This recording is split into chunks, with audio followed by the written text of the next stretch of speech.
Hey guys, welcome to the Monday Brain Dump. Tonight we're going to do 10 or 11 moves that relate to the back. Mostly we're going to be talking about entries to the back at first. That's from mount and side mount and turtle. We're going to talk a little bit about back maintenance, and we're going to talk about an attack you could do from a couple of the different back positions that we see. Okay, so let's get started. First, let me introduce you to my grappling dummy. So I took about 5 seconds of thought, and I was like, I'm just going to throw a gi on a couch pillow. So a couch pillow, not a pillow, because 2 reasons. My pillows are hairy because I have dog friends. And my couch pillow, when I took it out of its couch cushion, was kind of perfect. It's also just a little denser, and it's more like a body, so it's going to be more useful. So this is it right here.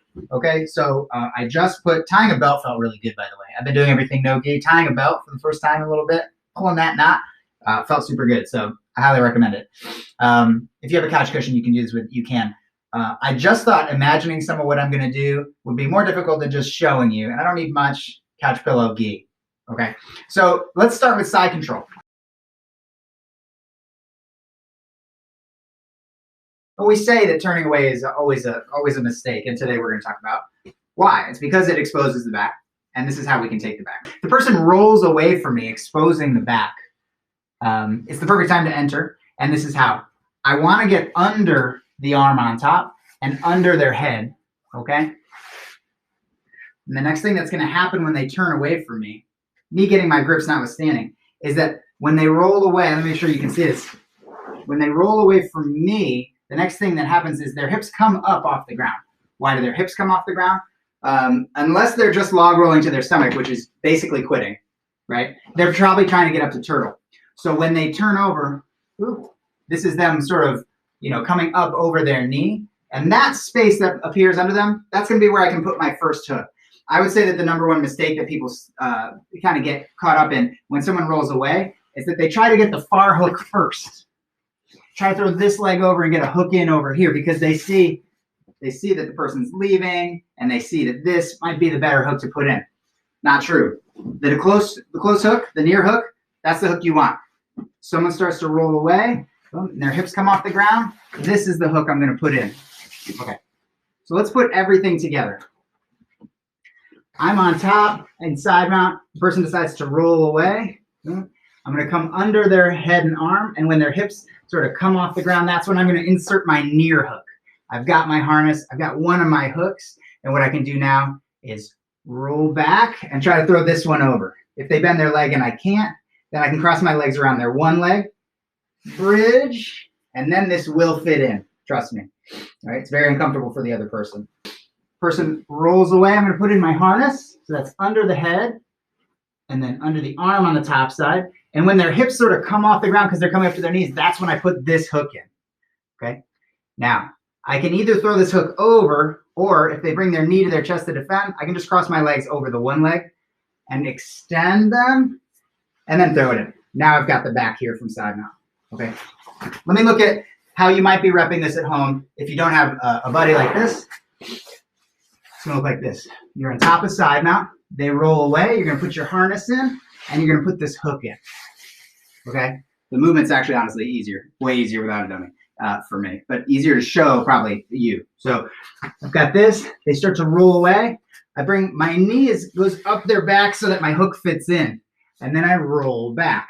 If they bring their knee to their chest so that this one I can't get over, I just cross underneath their leg, extend them, and then I can put this in. And that's our back take from side mount if they roll away. One more time, what this looks like, solo drilling, is this. They start to roll away. I go here, and I bring my knee up their back so my foot easily fits in here. And I just fall to my hip. I would either get the second hook, or if they bring their knee to their chest, I'll extend so I can get it. And we got a back take, nice back take from top of side when they roll away.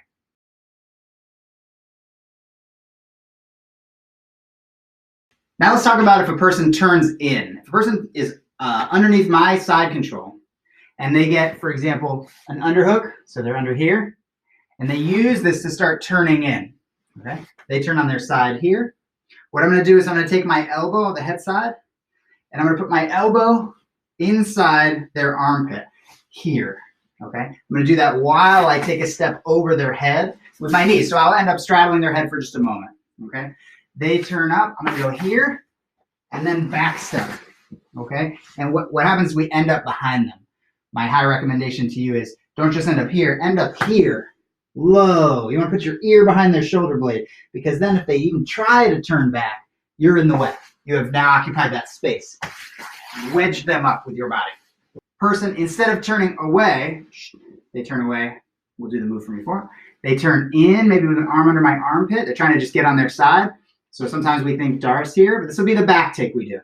I'm gonna take my elbow, put it in this space, and I'm gonna put my knee down over their head, and then I'm gonna back step behind them. And I'm gonna put my ear behind their shoulder blade. Now I can connect my harness right here, okay? And when I'm talking about the harness, I'm saying I'm under this arm already, so I have half a harness. If I come under their head and connect my hands, I've got the whole harness, okay?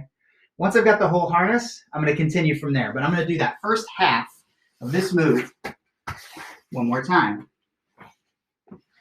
They turn here, they've got an underhook maybe, and turn in, okay? They're on their side. So I'm gonna do this. Bring my elbow in front of their stomach, in their armpit, and step over their head, back step, and put my ear against their shoulder blade, and now I can put my harness together. Now I'm gonna do the second half. Second half is gonna be this switch, so that your other knee is right where this knee is, actually. I'm gonna switch so that this one's right behind the shoulder, and I'm gonna throw this leg over the body.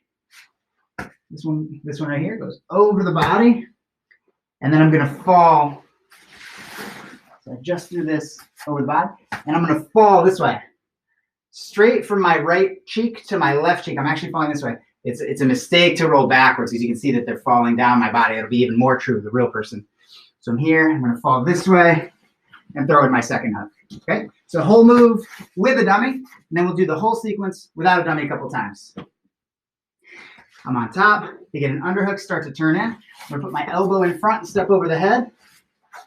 That's just a big back step, and I'm gonna put my ear behind the shoulder blade so that the person, just like the dummy, doesn't roll flat to their back again. So I just landed here. Now, harness together and put my other knee behind their back. I went from here to here. Okay, throw your leg over, and now fall right toward that other cheek, and throw your other hook in so that you're here. Okay, that's the back take when they turn in from the bottom of side mount. Now let's look at it without the dummy. Top of side mount, person turns in. I'm gonna put my elbow in front of their stomach and knee down over their head. Back step. And I get low. I'm low. My chest is on my leg. And I start connecting this harness as I switch my knees. I want this knee right where this one is. And my shin will be down their back, like this. Okay? So I went from here to here. Throw my leg over them. Right? So I just went from here to here. Throw your leg over the person. And now I'm going to fall, not backwards, not backwards. Don't stay on one cheek. Switch cheeks, other cheek. Then throw this over. The whole move as a drill, as a kind of a quick drill, go like this. I'm here, switch, throw my leg over, and take the back. Just give you a different angle on that. I'm here, back step, switch, throw my leg over, and take the back. Okay, and that's two side mount entries if they turn away and if they turn in.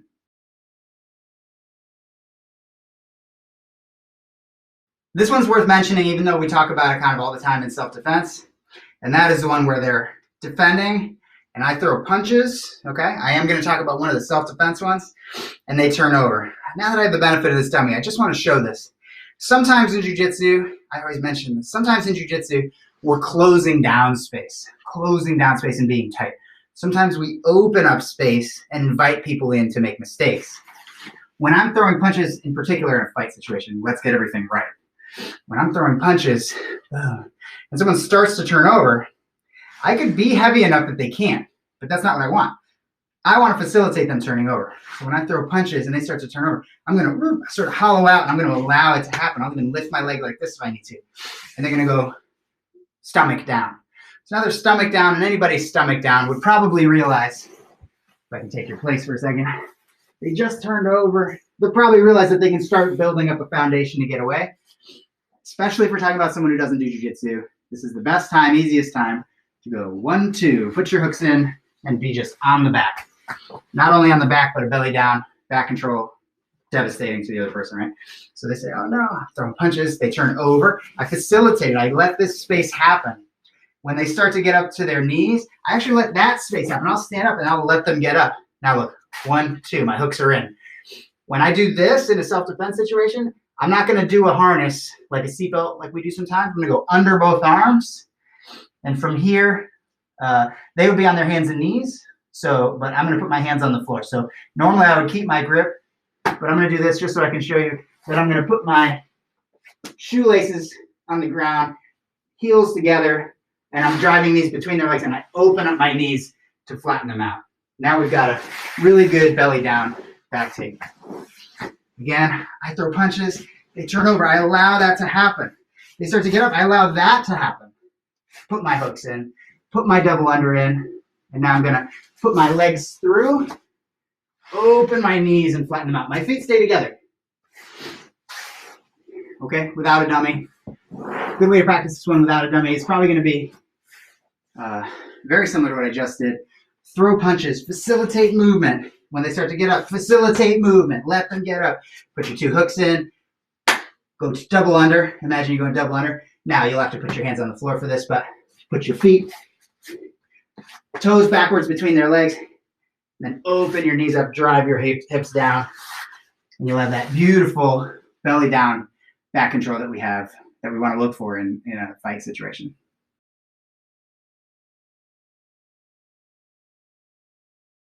Switching from mount to triple attack is the beginning of an entry to the back. They turn on their side. I switch by bringing my knee up their back and my heel in front of their hip right here. And now we have attacks. We have a choke here, right? That's kind of one. Why is this called triple attack, right? We got a choke there. We got the arm bar, perhaps you can already see, right? The third attack is a back take, and we're gonna do a back take, and we're gonna do it this way. Somebody turns on their side this much. I want to use my chest like a rolling pin on their back. I want to get back here and roll them even flatter, okay? And then the back take's going to look familiar. It's going to look like the last one that we did. Let me do it this way. I was mounted. They turned on their side. I switched to triple attack. I'm going to get under their head and under their arm. I'm going to sort of steamroll them forward. Once, twice, many as you like. Bring my knee up the back, and my foot's already over the top. And now we're in the same position we were in the last one. Sort of a chair sit back take, some people call it. Where I'm going to fall this way and put this second hook in. I'm mounted. He switches to triple. He switches to try to elbow escape. I switch to triple attack. I come behind. I bring my back chest behind his back, and I flatten him out more and more. I got my knee up the back, and this foot's already in place. This foot's going to do the job of 2 hooks in the beginning of this turnover because it's going to be across the belly, completely controlling the hip girdle. So when I fall this way, when I first land, this one leg is my 2 hooks, but I can put this other one in and then like replace it. Oop, oop. And now they each control 1 leg, okay? And that's the back control from triple attack.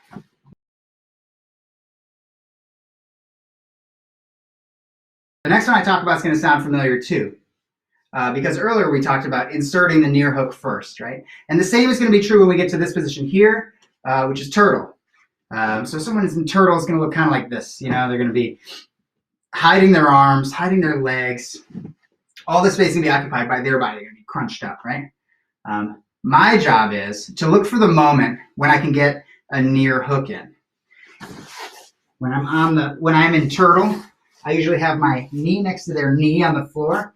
I'm usually here, okay? So I'm actually, I got some weight on my guy. I can push off this foot, and I have this foot for base. My knee's next to their knee, like I said.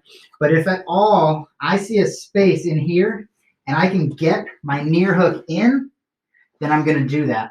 The movement seems like an unusual one, but it's just pigeon pose. I don't know if you guys have ever done, pigeon pose, kind of a yoga position where we look like this. That's all it really is. I'm going to go from being here next to the guy to putting this one in. This seems like, why would I ever do this to my own base? But remember, he's got a ton of base on the ground, and I'm trying to pull him back this way anyway. So that's what I'm doing. I'm putting myself in pigeon pose, entering that near hook first. So they're here. If I get a moment from my regular turtle position, which sort of looks like our knee on belly, I'm here, but I'm low. Usually I have my arm draped over their belt line, so they're not doing any somersaults or anything crazy, right? When I get the opportunity, I'm going to do this. Put the near hook in, okay? And then I'm going to grab, pull back, and then put my second hook in, okay? Again, I'm in turtle, top of turtle. I'm here. If I ever see a moment where there's space right here, and I'm gonna use my eyes. If I see space at all when they're moving around, I'm gonna put it in, get my harness, and I'm just gonna fall back. When I fall away, and if I try to keep my chest glued to their back, it should pull the rest of their body over. Second hook goes right in. Right, I look for space, and I'll put that in, use my harness, roll back, put the second hook in. Pretty simple entry, probably maybe my favorite and most often used. If I did not have a partner, it would look like this. I'm next to turtle, so it looks like this. I'm looking for my entries here, trying to feed the lapel possibly from under their arm, but my arm is draped, and if I ever see space here under their stomach, I go here, right? Looks crazy, but that's what we do. We do it because I actually now have some push power with this foot. I get a hold of it and I can push away, and I can put this in. Even if I'm just on my shoelaces, when I get that in, I actually have the ability to push off and catch that second hook. So that's our movement with no dummy.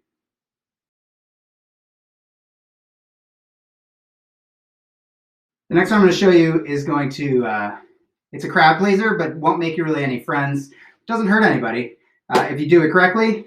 So let me jump right into it. Sometimes when we would not be able to get a hook in or get our knee in or do anything to a person in turtle in the very early days, we would get frustrated. And we got better and better at turtling, just like a defensive turtle, right? Not a movement turtle that like moves to other positions, but just, haha, you can't catch me. So we finally found a haha, you can't stop this way to take the back from there. So I'm here, I'm doing everything else right. There's kind of no space. They're blocking me out real good. I can't get the net, I can't do anything. So we did this. Straddle and stand. Grab the belt, pick them up, 1, 2 hooks, and then put your harness in, and then fall to the side. So the only way you can do this wrong, where somebody might get hurt, is if you go like this. Straight back over their ankles. You can imagine I was the guy in turtle, and someone picked me up and rolled me straight back over my ankles. That nobody's really meant to bend this way, okay? So when you pick up someone's belt and you put those hooks in, fall to the side. Fall to the side. We can all, this concept's everywhere. We can all fall across our shin, 90 degrees across our shin. But going in a straight line with it over the ankles is terrible, and it won't work forward. The knees are a good base, okay?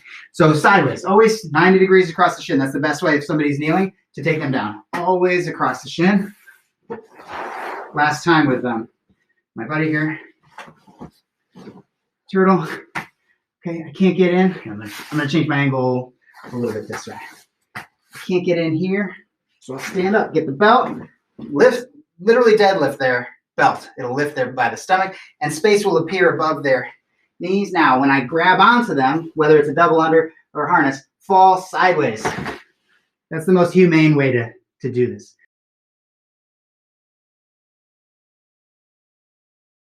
Let's say I put a harness together from turtle. Talking about turtle. Let's say I put a harness together. Now, I'm going to try and make it, I'm going to try and pull it through this way. So this is my over, and this is my under. This one's under the armpit. This one's over the shoulder.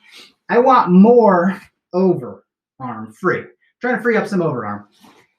I'm going to put the shoulder on the back of the neck, and then you can walk around and just roll over, and they will be forced by your shoulder pressure on the top of their head, which is making their head do this. They will be forced to roll. So one more time. That movement is this.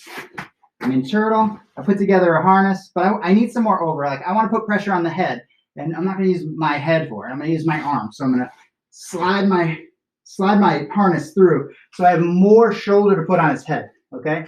And then I can walk around, put my shoulder down, turn over, and just like this pillow is, a person will be forced to roll over. I'm here. Maybe I put a harness together. I'm going to get more shoulder to put on the person's back of their neck, right? And then I'm going to do this. I'm going to sort of walk around and then roll over my shoulder, and they will go. This is where we land, right on their back. I'm going to go from here, put my shoulder down, walk around, and then just catch them when they roll. Okay, it's a very cool back take. It's extremely powerful. It will work on any size guy as well.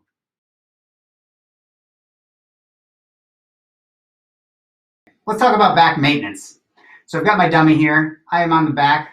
I've got an over and an under, right? So just some basics. I should be stabbing them in the heart and holding the hilts, okay? And then I want my chin over their shoulder. On the side that the over is on the opposite side, that's where my head is. So there's something on either side of their head, sort of wedging it into one place, okay? So here I am on the back.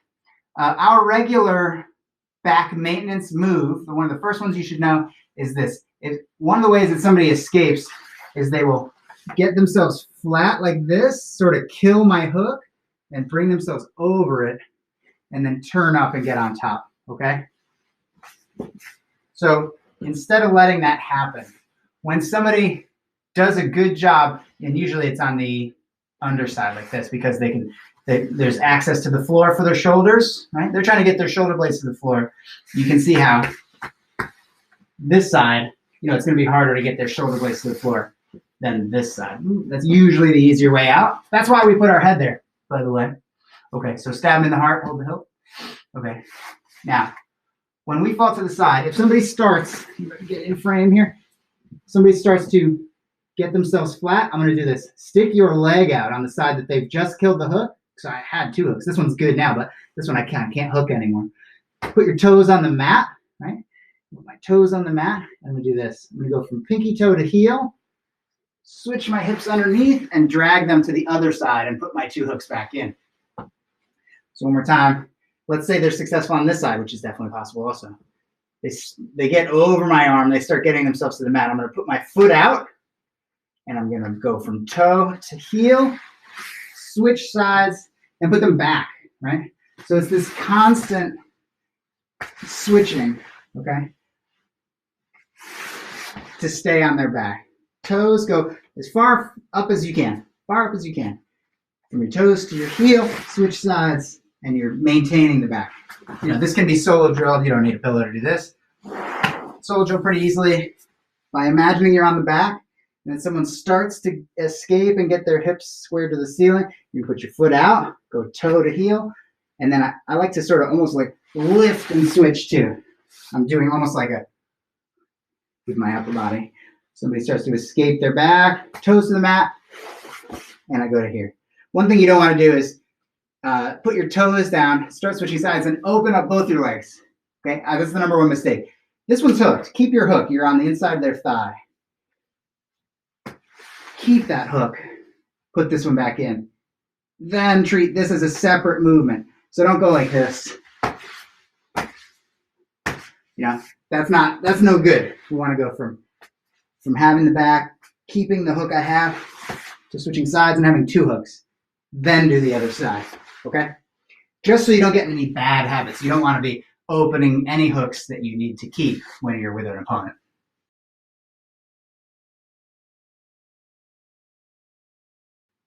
Let's say I'm on the back and somebody succeeds in getting their back flat to the mat, okay? So I'm laid on the defense that we were just doing. I have an over, stab the heart, under, hold the hilt, and we're here. Now, they get their back flat to the mat here. I'm going to need to make a switch. So I'm going to take this from being on top of their quads. I'm going to take this out, and I'm going to hook under their leg. Hook under their leg, and I'm going to sort of toss them off me so I can get this other leg out, okay? Now they're on their side. I'm going to bring my knee up the back, throw my leg over the top, and do this chair sit back take that we've been doing. So it's very close to what we've been doing. I have the over, stab in the heart, under, hold the hilt, and I'm here. We fall to the side, they start to succeed in getting their back to the mat, okay? So this is what I'm looking at. I had the back, and they start to get flat. They're getting away from me. So I'm going to hook under this leg, and I'm going to get this leg out, put it behind me, and as they roll up, I'm going to get up, bring my knee behind their back, step over, and then go from cheek to cheek. So I don't fall backwards on my left cheek and stay there. I go from left to right, and I put my hooks back in. Okay? Someone has succeeded in getting their back to the mat. They're trying to escape. I'm on their back, and they get their back to the mat. Now, I take one of my hooks up, and I throw them onto their side. I bring my other knee behind their back, and I drag them across and take the back. Again, that's what the bottom guy looks like. Top guy looks like this. I have the back, and here, oh, when they're getting away, so I'm going to do this. Use this hook to throw them so I can free this leg. I want this out from under them now. And the first place it goes is up behind their back. Throw this leg over them, and I go from my left side to my right side, and I put that hook back in. Okay, one more time, no dummy. I have the back, and we fall to the side, and they start to escape. They're getting away. I'm going to hook under their leg and do this.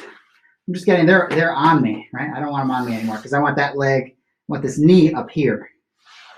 So I kick them off, come onto my shoulder and head to get up here.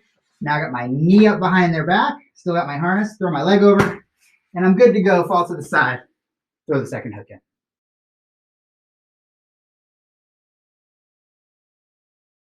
Okay, let's talk about attacks. I'm gonna give you one attack from the weak side, one attack from the strong side.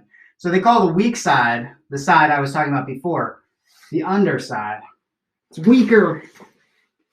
It's weaker because they can bring their shoulder blades to the ground more easily, right? And they call the strong side because if we fall to the overside, this choke is right here. This is a much easier choke for me to hit. So that's where they get their names. Let's start with weak side. If I got my over, stab in the chest, under, hold the hip, and we fall to the weak side. Your head is right here, okay? What I can do is this. The overhand that would be a choke, like this isn't as strong here of a choke because my hand might hit the ground, and it's just not a better entry than it could be. So what I'm gonna do is I'm gonna hand this collar off. I like to flip it over and put this hand in. Now you can bet that his hands are gonna come up probably to defend this so that I'm not just choking him here, but that's a move we have. Ooh, choke him here.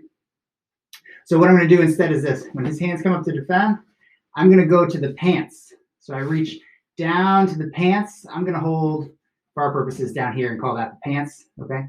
And then I'm going to hold the pants, bring my leg across their belly, and their head is still in that hole right there. I'm going to bring my leg over their shoulder, and now I have my whole body to extend and catch a bow and arrow choke, okay? So I was here, we fell to the weak side, which is the underside. We fell to the underside. The hands are going to come up to defend when I flip the collar and put my hand in, because I could finish a choke right here, possibly.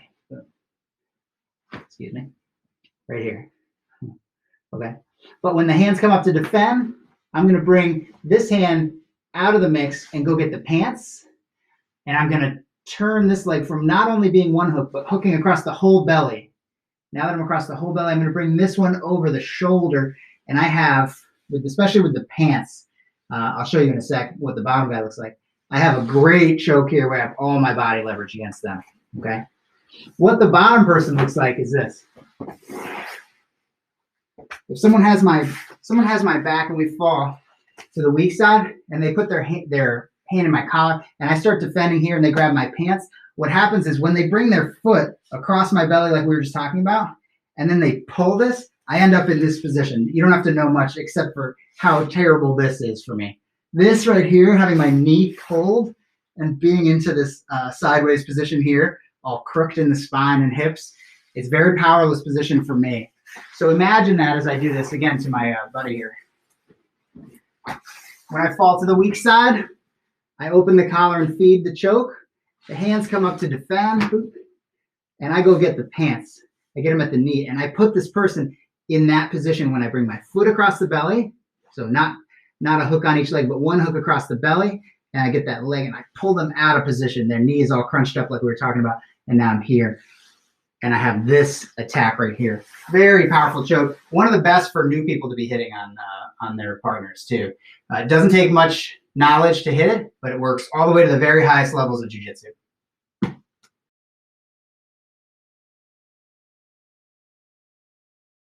Lastly, let's talk about if we fall to this strong side or if we fall to the over side. I'm on the back. I have an over the shoulder and an under the armpit. The over stabs him in the heart. The under holds the hilt. I got my chin on the shoulder. Okay, let's say we fall to this side. This side I'm going to do actually the same collar motion. So we'll get you doing one motion on both sides. Flip the collar and then get my grip on it with this hand. From here, I'm going to do this. Grab the other collar. And this is the motion that would choke someone. But I can't really pull it back because my elbow hits the ground. So we have to do this. Take your leg out. I'm just going to hover and then kick down.